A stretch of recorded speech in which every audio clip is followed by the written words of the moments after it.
6 సంవత్సరాల తర్వాత American president Donald Trump మరియు Chinese president Xi Jinping south కొరియాలో ఇన్ పర్సన్ కలిశారు. కలిసి ఒకళ్ళొకళ్ళు పొగుడుకున్నారు, మెచ్చుకున్నారు. అంతేకాదు మోస్ట్ పవర్ఫుల్ కంట్రీకి మోస్ట్ పవర్ఫుల్ లీడర్ అని షీ జిన్పింగ్ ని డొనాల్డ్ ట్రంప్ పొగిడారు కూడా. మొన్నటి వరకు ఇద్దరు భారీగా టారిఫ్లు వేసుకున్నారు.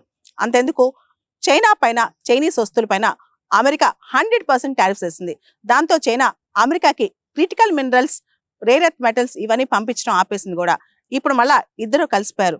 ఇక్కడ Donald Trump and Xi Jinping ఇద్దరు కూడా సౌత్ కొరియాకి Asia Pacific economic cooperation APEC సదస్సు కోసం వెళ్లారు. ఎపెక్ సదస్సు సౌత్ కొరియాలో గాంగ్జూ సిటీలో జరుగుతుంది. గాంగ్జూ సిటీకి అతి దగ్గరలో ఉన్న బూసాన్ లో ఇద్దరు కలిశారు. కలటమే కాదు, చైనా పైన వేసిన టారిఫ్స్ ని తగ్గిస్తా అని చెప్పి డొనాల్డ్ ట్రంప్ ప్రామిస్ చేశారు. అంతేకాదు చైనా నుంచి ఫెంటనిల్ డ్రగ్స్ కూడా, వాటిపైన టారిఫ్స్ కూడా తగ్గిస్తా అని డొనాల్డ్ ట్రంప్ ప్రామిస్ చేశారు.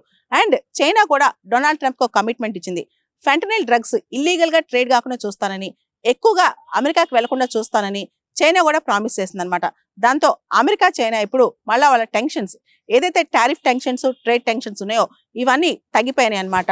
మనకు తెలుసు అమెరికా, చైనా మధ్య డొనాల్డ్ ట్రంప్ అమెరికా అధ్యక్షుడిగా అవగానే విపరీతమైన టారిఫ్ టెన్షన్ స్టార్ట్ అయినాయి. అంతేకాదు చైనా ఫెంటనిల్ డ్రగ్ ని అమెరికాకి ఇల్లీగల్ రూట్స్ ద్వారా తరలిస్తుందని చెప్పి డొనాల్డ్ ట్రంప్ అభియోగం కూడా వేశారు.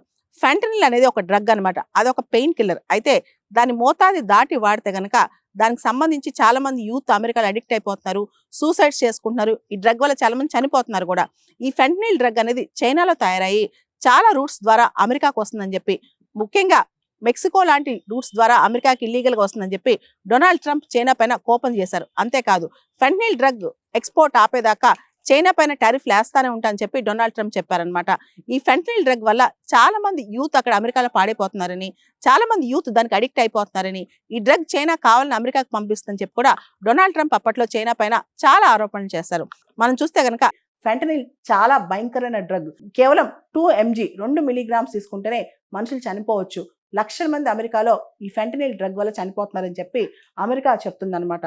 2 grams ఆఫ్ ఫెంటనిల్ అనేది చాలా fatal, 30 to 50 times more fatal than heroin. Heroin తీసుకుంటే ఎంత అనారోగ్యకరమో 30 నుంచి 50 రెట్లు ఎక్కువ అనమాట ఫెంటనిల్ తీసుకుంటే.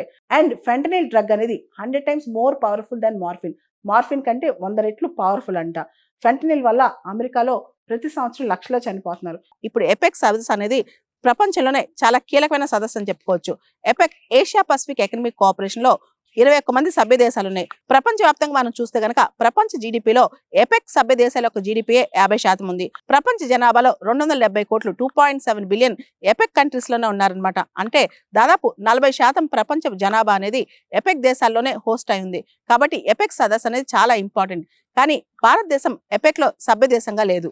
మనం కనుక చూస్తే ప్రపంచంలో చాలా స్పీడ్ గా, ప్రోగ్రెసివ్ గా ముందుకెళ్తున్న దేశాలన్నీ కూడా ఎపెక్ సభ్య దేశాలుగా ఉన్నాయన్నమాట. ఏషియా పసిఫిక్ ఎకనామిక్ కోఆపరేషన్ లో 21 సభ్య దేశాలు ఉన్నాయి. ప్రధానంగా చైనా, రష్యా, అమెరికా, ఆ తర్వాత Australia, Brunei, Canada, Chile, Hong Kong, Indonesia, Japan, Malaysia, South Korea, Mexico, New Zealand, Papua New Guinea, Peru, Philippines, Singapore, Taiwan, Thailand, Vietnam ఈ దేశాలన్నీ కూడా ఎపెక్ సభ్య దేశాలుగా ఉన్నాయి. ప్రధానంగా చైనా, రష్యా, అమెరికా ఎపెక్ లో కీలక దేశాలని చెప్పుకోవచ్చు.